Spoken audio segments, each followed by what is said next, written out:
Ketika dalam buruan, Jasmine Lu lari ke Thailand, Kemboja, China, Myanmar. Kuala Lumpur, bekas Peguam 1 Malaysia Development Berhad 1 MDB, Jasmine Lu memberitahu Mahkamah Tinggi hari ini kali terakhir beliau bertemu ahli perniagaan dalam buruan Low Tech Joe atau lebih dikenali sebagai Joe Low pada tahun 2017 di China. Jasmine yang juga saksi ke-50 pendakwaan berkata, pertemuan itu adalah bagi membincangkan mengenai potensi bagi projek untuk membangunkan sebuah pusat beli belah di Thailand. Saksi itu yang menjawab soalan Peguam Tan Sri Muhammad Syafiq Abdullah pada sesi soal balas berkata selepas tahun 2018, beliau tidak lagi bertemu dengan ahli perniagaan terbabit. Jasmine yang sudah berada di Bangkok, Thailand ketika keputusan pilihan raya umum ke-14 PRU14 pada tahun 2018 di mana kerajaan Barisan Nasional pimpinan Dato' Sri Najib Razak mengalami kekalahan, kemudian diburu pihak berkuasa bagi membantu siasatan berhubung skandal 1 MDB. Sepanjang 5 tahun berada dalam buruan sebelum menyerah diri pada Julai tahun lalu, katanya beliau berpindah dari Thailand ke Kemboja, Hainan dan Shenzhen di China serta Myanmar. Saksi itu berkata beliau berpindah ke Kemboja dari Thailand selepas diarahkan Jolo dan diminta supaya tidak mengganggu pelan lelaki itu yang sedang berunding dengan kerajaan Malaysia. Saya fikir akan berlaku sesuatu yang tidak baik jika saya tidak ikut perintah dia. Saya tidak nampak saya boleh balik ke Malaysia dengan selamat.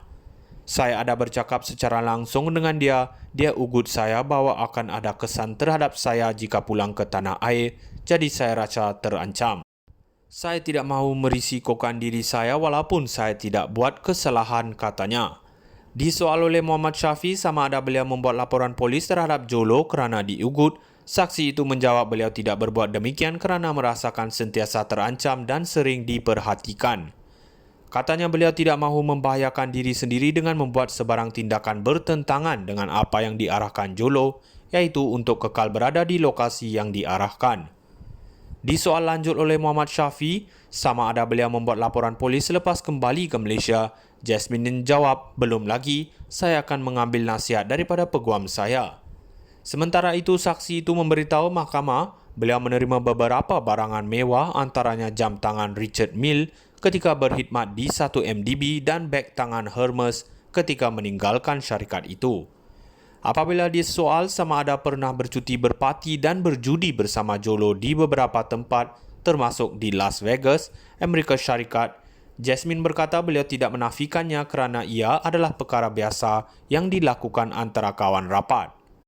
Pada ketika itu, Muhammad Syafiq berkata beliau pernah dihubungi Jolo tetapi tidak pernah diajak untuk menyertai. Adakah anda kawan rapat dia Jolo? Soal Jasmine. Jasmine yang menyifatkan Jolo sebagai seorang yang bercakap lembut dan tidak pernah kasar sehingga pada tahun 2015.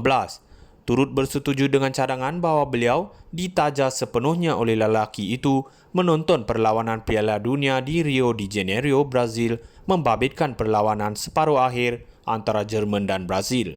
Ditanya, adakah disebabkan pada 2015 skandal 1 MDB terbongkar menyebabkan Jolo bertukar kasar? Jasmine menjawab, ya.